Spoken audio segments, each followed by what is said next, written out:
Distinguished colleagues, we are gathered here in this hall today as a result of a resolution called Uniting for Peace. Sadly, this emergency session has nothing to do with peace. Every member state here today who is convinced that we are about to discuss yet another round of conflict in the Middle East, another dispute between Israel and the Palestinians, is wrong. The October 7th massacre and what ensued has nothing to do with the Palestinians. Nothing. It has nothing to do with the Arab-Israeli conflict or the Palestinian question. This is not a war with the Palestinians. Israel is at war with the genocidal jihadist Hamas terror organization. Only. It is the law-abiding democracy of Israel against modern-day Nazis.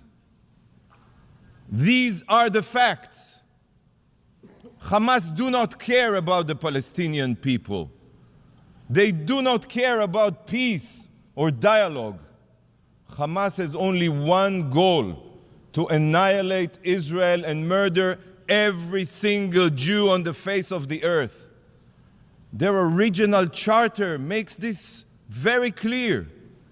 I'll read you a few lines. Israel will exist and will continue to exist until Islam will obliterate it. Another quote: there is no solution for the Palestinian problem except by jihad. Another quote: the day of judgment will not come about until Muslims fight Jews and kill them. Friends, on October 7th, it became clear to the entire world that Hamas's charter was not a compilation of empty words. It was an action plan. An action plan. Imagine a bright sunny day. Clear skies, music in the air, young people are dancing, a rave, a concert for peace. Yes, for peace. It is early morning on the holy Sabbath. The sun has just risen to mark a new day. It is also a festive Jewish high holiday, Simchat Torah. Simchat Torah means the joy of the Torah, where we celebrate the book of books, our holy Bible. And then, in one split second, this idyllic Eden became hell on earth. The peaceful morning air was pierced with the wail of rocket sirens. Thousands, I'm telling you, thousands of Hamas mortars and rockets rained down indiscriminately on many Israeli cities and villages. But the rockets were only cover for the pogrom that followed. Barbaric Hamas terrorists invaded Israel from the sea, the land, and the air. They came with one purpose only: to savagely murder every living thing they encountered. Hamas Nazi murders went from house to house with hit lists. A thoroughly planned, willful, premeditated attack. They brutally murdered civilians in their beds. They drove pickup trucks with machine guns. Yes, we all remember, just like ISIS, and fired blindly at hundreds of young people at a concert. 300 were burned alive or butchered in that concert. Much of what remained were clumps of flesh and bloody limbs. Parents had to bring their children's toothbrushes for DNA so they could figure out whose limb belonged to who. These Hamas monsters raped women and children, parading naked girls that they raped and bodies that they defiled through the streets of Gaza, while thousands, and I'm telling you, thousands, you can see the footage, jeered and cheered. The savages tortured small babies. Just like the Nazis, Hamas terrorists removed infants from their cribs. Yes, we have it on video. Swung them repeatedly against the ground until their skulls became a pulp. Children were murdered in front of their parents, and parents in front of their children. I've seen a video of a terrorist filmed by himself, who tossed a grenade into a bomb shelter with a father and his two young boys inside. The father was killed instantly, and the two boys ran out of the shelter screaming that their father is dead and that they want to be dead too. All this is occurring, believe it or not, as the monster who murdered their father calmly helps himself to the contents of the family's fridge. Yes, no horror movie compares to the pure brutality that Hamas carried out. No, none. Amit Man, a 22-year-old from Kibbutz Be'eri, and a paramedic for Magen David Adom, Israel's Red Cross. She dedicated her life, literally, and you will understand why, to saving others. When the Hamas monsters invaded the kibbutz, Amit ran to the clinic to treat as many wounded as she could. For hours, Amit worked non-stop trying to save lives. She knew the sadistic terrorists were outside her clinic because she heard the gunfire, but she stayed there. She was committed to saving lives, not running away. Finally, the terrorist burst into her clinic and put a bullet through her brain. She was a Magen David Adom paramedic, the Israeli Red Cross, in uniform. But that didn't stop these savages. This is how the rescue teams found Amit.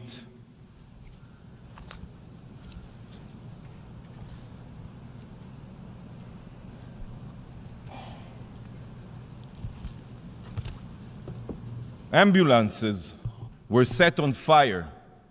Not one, many. Dozens of Magen David Adom medical teams were intentionally targeted on their way to tend to the wounded, and many other paramedics were murdered. Barzilai Hospital in my hometown city, Ashkelon, in Israel, suffered direct hits from Hamas rockets. Not for the first time. Hamas has been deliberately firing rockets at it for years, intentionally. Yet, not a single condemnation of this barbarity has been mentioned here. Not here, not by the Security Council, not by the Secretary General, and not by this absurd resolution. It seems that hospitals and medical teams only need to be protected as long as they are not Israeli. The hypocrisy is beyond belief, beyond belief. The brutal ISIS-like monsters abducted over 220 hostages from Israel and dozens of other countries, including babies, children, persons with disabilities, the elderly, and Holocaust survivors. Kfir Bibas is 9 months old. 9 months old, and he is being held right now in Gaza as a hostage. 9 months old. What barbaric terrorist can do such a thing? And together with him, 30 other children. 30 other children. We saw Hamas's brutality in Israel. I cannot begin to fathom what horrors the hostages are enduring right now, as we speak here. 20 days have gone by, and Israel is still counting her dead. It took weeks to collect all of the bodies. Some bodies are burnt like pieces of coal. It is almost impossible to identify them. Countless burned bodies have been found with ash in their throats, meaning they were still alive when lit on fire, intentionally, by the Hamas terrorists. a clump of charred human remains that was burned beyond recognition was found. At first, the medical personnel couldn't figure out what they were looking at.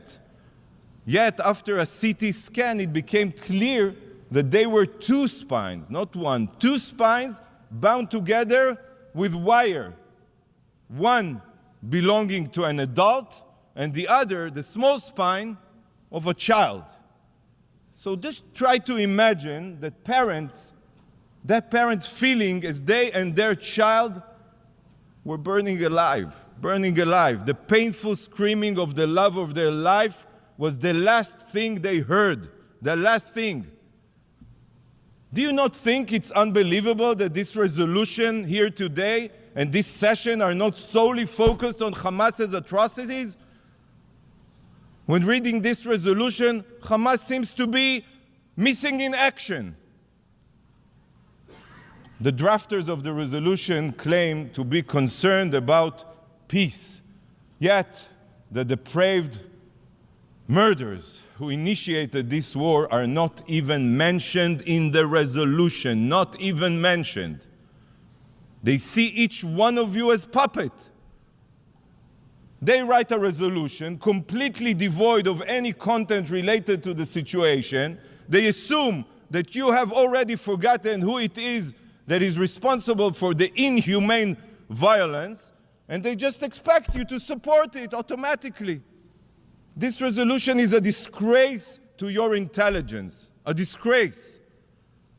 It is unfathomable that such a resolution, one that doesn't even mention Hamas, could possibly be voted upon here. Let that sink in, please. Distinguished representatives, Hamas carried out atrocities, the likes of which we have not seen since the Holocaust. Yet, unlike the Holocaust, where the evidence we have is mostly black and white photographs and soundless footage, here the proof is in high definition. Because some of it is from, yes, security footage, but much of it is from the cell phones and GoPro cameras belonging to the Hamas Nazis themselves. Many may be asking, why did they film their sadistic violence? Well, I'll tell you why. Very simple. They filmed it in order to terrorize the Israeli public, to release these videos and put fear in the hearts of the citizens of Israel. By the way, this is what terrorists do. They terrorize. I have seen much footage over the past weeks that will be seared into my mind forever. But there is one sight that I keep on seeing when I try to sleep. In the video, one can see a terrible injured civilian, bloodied yet alive, laying on the ground as a Hamas savage screaming, Allahu Akbar, repeatedly pummels the man's neck with a garden hoe in order to decapitate him. The man on the ground is an agricultural worker from Thailand. He's not Israeli, he's not Jewish. He was merely alive trying to make a living for his family. But he was decapitated with a blunt gardening tool. Horrifying. Israel is not at war with human beings. We are at war with monsters. Here is the video.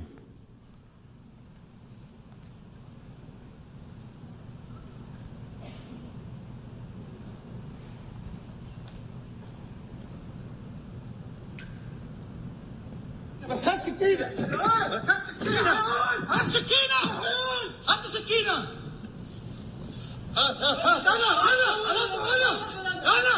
بالله عليك أنا بالله عليك أنا والله غير على راسه أنا بالله عليك أنا الله أكبر هات أنا الثاني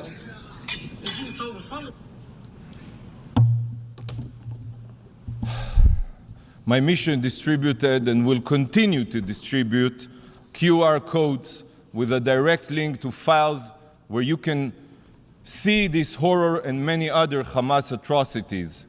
What you see here are not pictures from Auschwitz. but Israelis, raped, butchered, and burned alive. This is not Auschwitz. This is Hamas.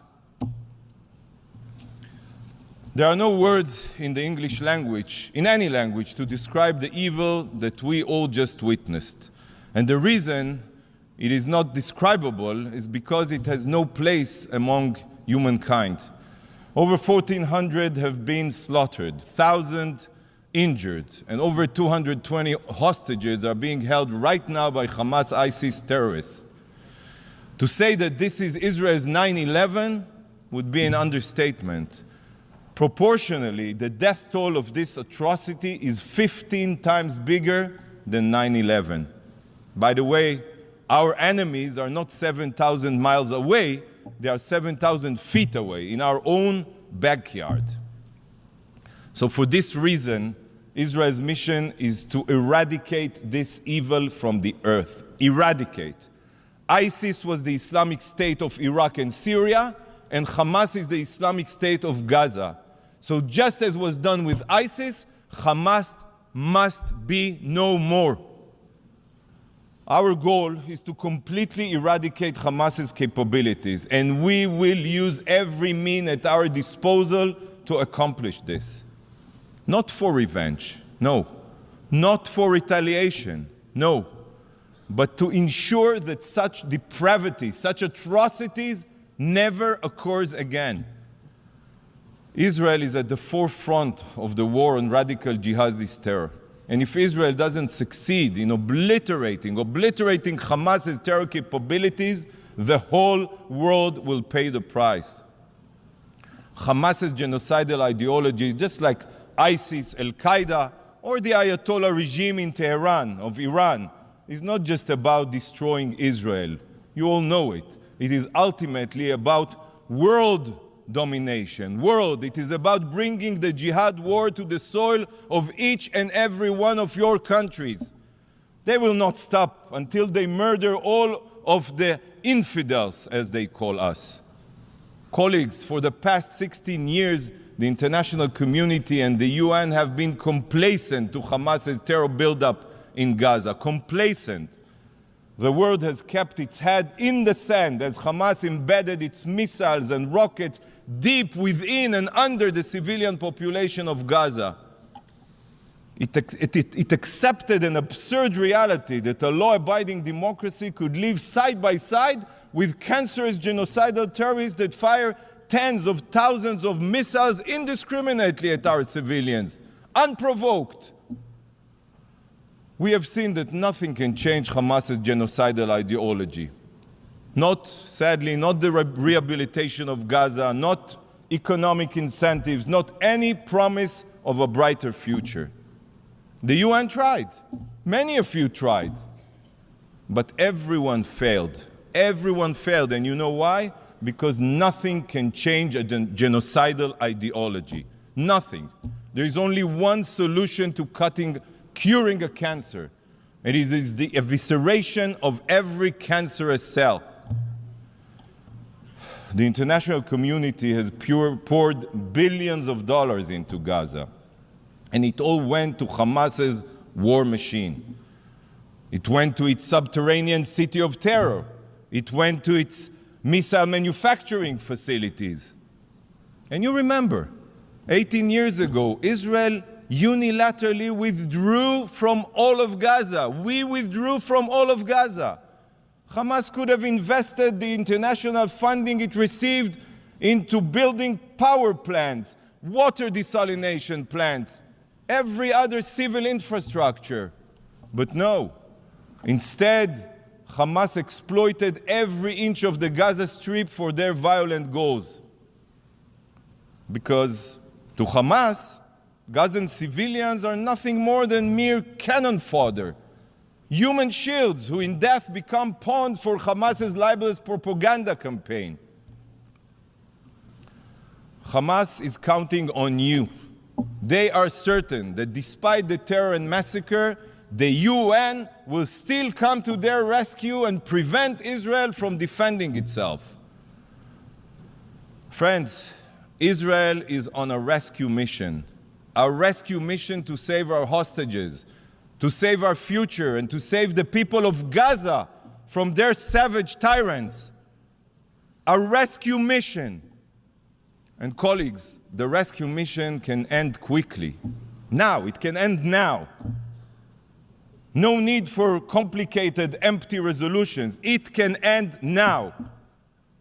Should Hamas put down their arms, return our hostages, and turn themselves in, this war will end without one more shot being fired. Not even one. Why do you not unite and call on Hamas to do this? If the drafters of this resolution truly want peace, if they truly want an immediate solution, then why do they not demand this of Hamas? Instead, this resolution does the exact opposite of finding a solution. The exact opposite. Rather than promoting peace, it only ensures more violence. It should be called uniting for terror, not uniting for peace. Israel has been attacked and continues to be attacked. This is a fact right now in the south from Hamas and in the north from Hezbollah. Meanwhile, the resolution calls for an immediate ceasefire. A ceasefire means giving Hamas time to rearm itself so they can massacre us again. This is not speculation. They will do so. You all know this. Any call for a ceasefire is not an attempt at peace. It is an attempt to tie Israel's hands, preventing us from eliminating a huge threat to our citizens. But the resolution's distortions go even deeper than that. Hamas, the terror group that started this war, I reiterate, is not even mentioned, not even once. In fact, the only hidden reference to these barbaric terrorists can be found in calls on both parties. Both parties? This is a false, immoral comparison between the law-abiding democracy of Israel and genocidal jihadists. And the drafters are counting on the fact that each and every distinguished representative here will blindly go along with their ploy. This resolution is an insult to your intelligence, and the only place this resolution belongs is in the dustbin of history, the dustbin of history. But colleagues, this resolution is not the only thing here today that is detached from reality. In a short time, a representative of the evil regime that trained, funded, and armed Hamas for the October 7th massacre will address you. The Ayatollah regime of Iran has the blood of thousands of Israelis on its hands. It has the blood of hundreds of thousands of oppressed Iranians, of Ukrainians, of Americans, of Emiratis, and so many others on its hands. Iran is known as the world's #1 state sponsor of terror, and for good reasons. It's completely natural that the foreign minister of this brutal regime should be the speaker following the resolution drafter. The country with a Nazi ideology of annihilating Israel, publicly says, stands in solidarity with its proxy Hamas, which shares the same Nazi ideology and aims for our destruction. This is completely understandable. Indeed, mere days ago, he spoke with the leaders of Hamas and its twin terror group, Palestinian Islamic Jihad, praising them for the slaughter. And today he is here to fill your ears with poison. Indeed, uniting for peace, uniting to butcher every Israeli to pieces. This man, the mass murderer, or any other representative of the terror regime in Iran has no place at the UN, let alone in the family of nations. It is a moral stain on the UN and the values it was founded upon. Distinguished colleagues, this week the UN celebrated its 78th birthday. Yet, looking at this resolution and the honorary guests hosted it today in these halls, this organization has shown that it is so broken, so morally corrupt, that I do not have high hopes that it will make it to 90, let alone 100. I'm just a realist. Today serves as the clearest proof that this body is bleeding its relevance, legitimacy, and justification. What we are witnessing today is a desecration of what the UN was meant to be. Following the horrors of the Holocaust, this institution was established to prevent atrocities from repeating themselves. Yet, in these very halls, we have perpetrators of the most grotesque human rights violations and crimes against humanity who also exploit their power and so-called members of the family of nations only to single out law-abiding democracies such as Israel. If this organization wants to maintain any shred of legitimacy, it is imperative that you, please, distinguished representatives, no longer play along with this farce of anti-Israel double standards. Vote against this biased resolution. Stand on the right side of history. Don't stand with the genocidal jihadists committed to your destruction. Rise above internal political considerations and do what is moral and right. Mr. President, Israel will not stop fighting for the truth, even if we remain the sole voice of reason in these halls. Israel will continue combating the genocidal terrorists committed to our destruction. We will not rest until Hamas is obliterated and our hostages are returned home. And we will bring them home. I will conclude with a moment of silence for all the victims of Hamas's atrocity. If the supporters of this resolution choose to ignore the victims in their text, I will pay respect to their memory.